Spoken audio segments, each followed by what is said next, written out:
नमस्कार श्रोते हो, इरा ब्लॉगिंग मराठीवर आपण ऐकत आहात तिची तपश्चर्या या कथेचा भाग 11वा। उमाने आणि मानसने गार्डनमध्ये प्रवेश केला।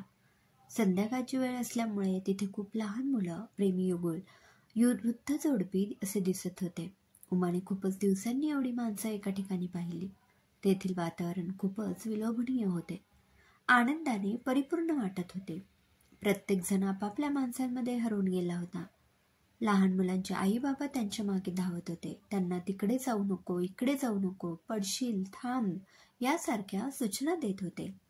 थोडी मोकळी जागा बघून मानस उमाला म्हणाला, ये आपण तिथे त्या बेंचवर बसूया, इथून आपल्याला पूर्ण गार्डनचा नजारा दिसेल। उमाला गार्डनमध्ये आल्यावर बेंचवर बसण्यापेक्षा हिरवळीवर बसावं असं मनोमन वाटत होतं। त्यामुळे ती मानसला म्हणाली, तुम्हाला इथे हिरवळीवर खाली बसायला जमेल का? गार्डनमध्ये आल्यावर इतकी सुंदर हिरवळ असताना आपण बेंचवर बसायला नको? उमाचं मन मोडायला नको म्हणून मानस म्हणाला, हो हो, का नाही जमणार? मी अजून म्हातारा झालो नाही खाली न बसण्या इतका। मानस हसला, मला असं म्हणायचं नव्हतं हो, ते कपडे खराब व्हायला नको म्हणून मी म्हटलं। मी कपड्यांपेक्षा माणसांच्या मनाला जपतो। ओहो, मानसच्या वाक्याने उमा एकदम प्रभावित झाली। खूप छान वाक्य आहे, वहीमध्ये लिहून ठेवायला हवं। आणि ती पण मिश्किलसं हसली। खाली बसल्यावर उमा सभोवताली बघू लागली। तिच्यापासून जवळच 2-3 वर्षांची जुळी भावंड खेळत होती। त्यांच्यात भांडण होऊ नये म्हणून आई बाबांनी त्यांना सर्वच खेळणी 2-2 दिलेली दिसत होती। तरी सुद्धा त्यातलं एक मूल दुसऱ्याच्या हातातला चेंडू घ्यायला त्याच्या मागे धावत होतं। उमाच्या मनात आलं, लहान मुल असो अथवा मोठा माणूस, प्रत्येकाला मालकी हक्क लहानपणापासूनच कळतो। त्यांची ती धावपळ खूपच मजेशीर दिसत होती। तिने पाहिलं, धावता धावता त्यातलं एक मूल पडलं आणि रडू लागलं। इतक्यात दुसरं मूल मागे आलं आणि त्याने पडलेल्या भावंडाला हात दिला। इतक्या लहान वयात भावंडांचं प्रेम पाहून उमा हरकून गेली। ती आणि राधाताई लहान असताना आई बाबांबरोबर गेल्यावर बागेतला प्रसंग आठवला। त्यावेळी राधा उमापेक्षा थोडी मोठी होती, त्यामुळे ती उमाला खूप सांभाळून घेत होती। सगळीकडे ती तिला हाताला धरून घेऊन जायची। कोणी तिला काही खाऊ दिला तर ती तिच्यातला थोडा खाऊ उमासाठी राखून ठेवायची। त्या दोघींचं कौतुक आईबाबांच्या नजरेतून ओसंडून व्हायचं। ती कुठेतरी हरवून गेलेली पाहताच मानस तिला म्हणाला, अगं उमा, कुठे तंद्री लागलीये? बोल ना माझ्याशी काहीतरी। नाही, मी त्या 2 लहान मुलांच्या मस्तीकडे बघत होते। हो ना, लहान मुलं खूपच निरागस असतात। मोठी झाल्यावर त्यांच्यातील ती निरागसता मात्र हरवून जाते। छोट्या छोट्या गोष्टींसाठी आपापसात हेवे द्यावे, भांडणं, अबोला सुरू होतो। सख्खी भावंड संपत्तीसाठी एकमेकांच्या जीवावर उठतात, तेव्हा मात्र खूप वाईट वाटतं। तुमचं म्हणणं अगदी खरं आहे। खूप जास्त गरिबी किंवा खूप जास्त श्रीमंती 2 व्यक्तींमध्ये कलह निर्माण करतो। माझ्या बाबांच्या बाबतीत असंच झालं होतं। माझ्या आजोबांची आमच्या गावी बरीच एकर जमीन होती। आजोबांचे भाऊ, त्यांची मुलं सर्व मिळून ते पाहत होते। परंतु आजोबा गेल्यानंतर आमच्या चुलत काकांची त्यांच्या मुलांची नियत फिरली आणि वादविवाद सुरू झाले। माझ्या बाबांनी त्यावर चक्क पाणी सोडलं आणि त्यांना म्हणाले की ही सगळी जमीन तुमचीच आहे। ते धोरण माझ्या बाबांनी स्वीकारल्यामुळे आज संबंध जास्त विकोपाला गेले नाहीत। एकमेकांकडे जाणं येणं सुरू आहे। मानस गप्पा मारत असताना उमाची नजर सभोवताली काय चाललंय सगळं पाहत होती। तिने पाहिलं, दूर अंतरावर एक प्रेमी युगुल बसलं होतं। बहुधा त्यातली प्रेयसी थोडी रुसली असं दिसत होतं। प्रियकर तिची मनधरणी करत होता। ती मात्र काही ऐकायलाच तयार नव्हती। प्रियकराने त्याच्या खिशातून एक गुलाब काढून तिच्यासमोर धरल्यावर मात्र तिचा राग कुठला कुठे गेला आणि ती खुदकन हसली। उमाच्या मनात आलं, काही मुली किती अल्पसंतुष्ट असतात। त्यांना आपल्यावर प्रेम करणाऱ्याकडून मोठ्या मोठ्या भेटींची आवश्यकता नसते। असं एखादं नुसतं सुंदर फुल सुद्धा त्यांच्या मनावर आनंदाचा शिडकाव निर्माण करू शकतं। तिने ते दृश्य मानसला दाखवलं। मानस गालातल्या गालात हसला। तिने आजूबाजूला पाहिलं तर बरेच लोक गोल करून बसले होते आणि काहीतरी खात होते। त्यांच्यात हास्य विनोद चालला होता। उमाला वाटत होतं की आपण पण इथे बसून काहीतरी खावं। ती मानसला म्हणाली, आपण पण भेळ खाऊया का? बागेत येऊन भेळ खात गप्पा मारायला किती मजा येत असेल ना?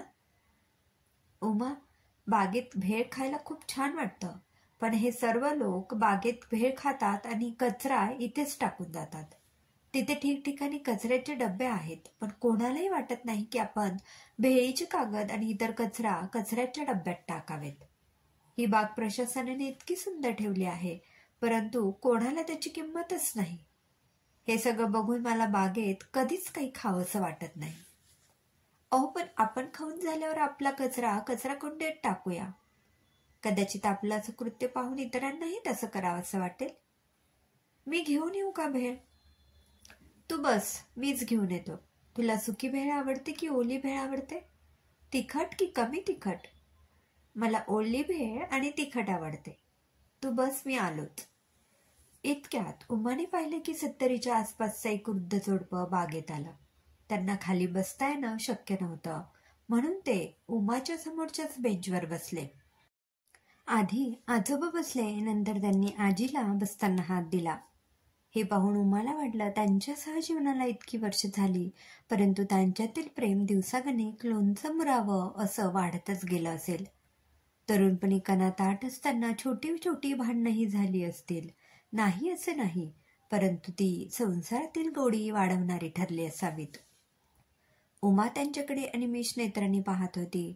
इतक्यात मानस तिथे भेळ घेऊन आला आणि म्हणाला, अगं, एवढी टक लावून कुठे पाहत आहेस?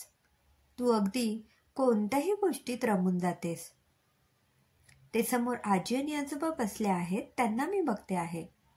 दोघांमध्ये खूपच प्रेम आहे आणि एकमेकांची काळजी घेत आहेत. या वयामध्ये इतका समजूतदारपणा येतोच. एकतर दोघांचं एकमेकांवर प्रेम असतं, शिवाय त्यांना आपल्या सहचार्याची काळजी वाटत असते, म्हणून ते एकमेकांना सांभाळून घेतात. हल्ली बऱ्याच वेळा या वयामधील जोडप्यांची मुलं परदेशात किंवा इथेच असली तरी स्वतंत्र राहतात. होय, खरं आहे. या वयात मुलांनी आपल्या आईबाबांजवळ राहावं असं माझं प्रामाणिक मत आहे, कारण आत्ताच त्यांना प्रेमाची आणि आधाराची खूप गरज असते. खरं आहे तुझं. चल, ही घे भेळ. भेळ खाऊन झाली की आपण निघूया. वाटेत कुठेतरी जेवूया आणि मग घरी जाऊया. उमा कॉलेजमध्ये असताना मैत्रिणींबरोबर अशी ओली भेळ तिने खाल्ली होती. त्यानंतर विकतची भेळ कधी खाल्ली नव्हती. घरी कधी कधी ते भेळ करत असत, पण त्याला अशी चमचमीत चव नसायची. कधी कधी घरात फक्त कुरमुरेच असायचे. अशा वेळी कुरमुऱ्यांनाच फोडणी देऊन हे सर्वजण भेळ समजून खाण्यात आनंद मानायचे. आजी आजोबांकडे बघत उमा स्वतःशीच बोलली, सहजीवनाची यांनी 40च्या वर वर्ष नक्कीच काढले असतील. आपल्या आईबाबांना तर आपण सतत एकत्र पाहिलेलं आहे. त्यांच्यातलं प्रेम, त्यांच्या जीवनातले चढ उतार, लुटूपुटची भांडणं सगळंच खूप खरं होतं. इतक्यात उमानं पाहिलं तर आजीने पिशवीतून एक डबा काढला होता. त्यांनी बहुतेक घरूनच बागेत खाण्यासाठी काहीतरी आणलं होतं. आजी डबा उघडण्याचा प्रयत्न करत होत्या, पण त्यांच्यानेच डबा काही उघडला गेला नाही. नंतर त्यांनी आजोबांकडे डबा दिला, परंतु त्यांनाही उघडायला जमेना. उमा मानसला म्हणाली, चला ना, आपण त्यांना डबा उघडून देऊया. त्यानिमित्ताने आपल्याला त्यांच्याशी बोलता येईल. ते दोघेही आजी आजोबांजवळ आले. मानस आजोबांना म्हणाला, द्या आजोबा, मी तुम्हाला डबा उघडून देतो, पण एका अटीवर. डब्यात जो खाऊ आहे तो आम्हाला पण द्यायचा बरं का? अरे हो हो, नक्कीच. आम्हाला तर असं इतरांना देऊन खाण्यातच आनंद वाटतो. काय सांगू, हिची नेहमीचीच सवय. डब्याचे झाकण लावायचं आणि त्यावरून जोरात थाप मारायची, त्यामुळे डबा उघडता उघडत नाही. मानस आजोबांकडून डबा घेऊन उघडून पाहतो तर काय, त्यात सुंदर थालीपीठं दिसतात. घरी केलेल्या थालीपीठाचा सुगंध तो श्वासात भरून घेतो. आजी आजोबांकडून डबा घेऊन दोघांना एक एक थालीपीठ देते. हे घे बाळा, डबा उघडण्याचं तुझं बक्षीस. हे तुला घे. तुमचं दोघांचं लग्न ठरलंय वाटतं. असं म्हटल्यावर उमा लाजली. अगं, लाजतेस काय? दोघांचा जोड अगदी लक्ष्मीनारायणासारखा दिसतोय. आमची सून पण तुझ्याच एवढी असेल. आमचा मुलगा नोकरीनिमित्ताने दुसऱ्या शहरात राहतो. अगं मालती, पहिल्याच भेटीत मुलांना तू आपलं रडगाणं सांगणार आहेस का? मुलांनो, असं काही नाही बरं का. आम्ही खूप दोघं आनंदात राहतो. आम्हाला दोघांनाही चांगलं पेन्शन येतं. आम्ही कधी कुठे फिरायला जातो, कधी नाटक सिनेमाला जातो. आमचं एक ज्येष्ठ नागरिक मंडळ आहे, तिथे आम्ही जाऊन इतर सभासदांना भेटतो. तुम्ही दोघे पण एकमेकांची साथ कधीच सोडू नका बरं. कधी आहे तुमचं लग्न? त्यांचं बोलणं ऐकून उमाला खूपच वाईट वाटलं. ती म्हणाली, आजोबा, आमचं लग्न आता 4 दिवसांवर आले आहे. आम्हाला तुमचा आशीर्वाद हवा आहे. तुम्ही इथे नेहमी येता का? आम्ही तुम्हाला येऊन नक्कीच भेटू. उमा त्यांना नमस्कार करायला वाकल्यावर मानस सुद्धा नमस्कार करू लागला. तेव्हा आजी आजोबा दोघे एकदम बोलले, बाळा, अखंड सौभाग्यवती भव. बाळांना तुम्ही सदैव सुखी राहा. आई बाबांची काळजी घ्या. त्यांना कधीच अंतर देऊ नका. मुली, तुझं लग्न झालं तरी तू माहेरी तुझ्या आई बाबांची नीट काळजी घे आणि तू पण तिला साथ दे बरं. येतो आता आम्ही. तुम्ही पण काळजी घ्या तुमची. उमा आणि मानस दोघंही परतीच्या प्रवासाला लागले. गाडीत दोघेही गप्पच होते. थोड्या वेळाने उमा म्हणाली, मला आजी आजोबांचं खूप वाईट वाटलं. आजींना आपल्याला अजून काहीतरी सांगायचं होतं, पण आजोबांनी सांभाळून घेतलं. हो ना, खरं आहे. आजोबांना वाटलं असेल की आपण त्यांना पहिल्यांदाच भेटलो, आपल्यासमोर त्यांनी त्यांच्या घरातल्या गोष्टी बोलायला नको. पण माझं असं प्रामाणिक मत आहे की मुलांनी या वयात आपल्या आईबाबांची काळजी घ्यायलाच हवी. मुलांना लहानाचं मोठं करताना आईबाबा किती त्रास सहन करतात, हे खरं तर मुलांनी आपल्या डोळ्यांनी पाहिलेलं असतं. तरी सुद्धा ते असं कसं वागू शकतात? खरं आहे तुमचं. आपल्याला आपल्या वैवाहिक आयुष्याच्या सुरुवातीलाच एक खूप मोठा धडा मिळाला आहे. अर्थात आपण असं कधीच वागणार नाही याची मला खात्री आहे. अशी मुलं खूप व्यावहारिक असतात. त्यांना फक्त स्वतःची प्रगती करायची असते. अधिक सुखाच्या मागे लागतात आणि असे निर्णय घेतात. मला मनापासून वाटते की आपण अधूनमधून येऊन त्यांना भेटायला हवं. तेवढीच त्यांच्या दुःखावर फुंकर मारली जाईल. आपण नक्की जाऊया. तू आता जास्त विचार करू नको. बरं, आता आपण बाहेर जाऊन जेवूया ना की असंच घरी जायचंय? उमाचं खरं तर जेवणाचा मूड नव्हता, परंतु असंच घरी गेलो आणि घरी जेवलो तर आईबाबांच्या मनात नसत्या शंका येतील, म्हणून ती म्हणाली, आता जेवायची इच्छा नाहीये, परंतु असंच घरी गेलं तर उगाच आईबाबा काळजी करत बसतील. रस्त्यात एका हॉटेलमध्ये साधंसं जेवून ते घरी जायला निघाले. जसं उमाचं घर जवळ आलं, मानस तिला म्हणाला, उमा, तुझा निर्णय पक्का झालाय ना? हो, अगदीच पक्का झाला आहे. आता मधून मधून त्या आजी आजोबांना भेटायला जायचंच. उमा अगदी भाबडेपणाने म्हणाली. अगं, मी त्याबद्दल नाही बोलत. तुझा माझ्याशी लग्न करण्याचा निर्णय पक्का झालाय ना? आता इतके दिवस आपण कधीतरीच भेटायचो. माझ्या आईला सुद्धा तू खरेदीसाठी भेटायचीस. लग्नानंतर तुला 24 तास आमच्या सर्वांबरोबरच घालवायचे आहेत. तेव्हा तुला सहजगत्या वावरायला जमलं पाहिजे. कोणी आलं गेलं तर ते काही बाही विचारतील, त्यांना तोंड द्यायला जमलं पाहिजे. अर्थात तुझ्यात समंजसपणा आहेच. तू पुन्हा एकदा नीट सगळ्या गोष्टींचा विचार कर. अजून आपलं लग्न झालं नाही.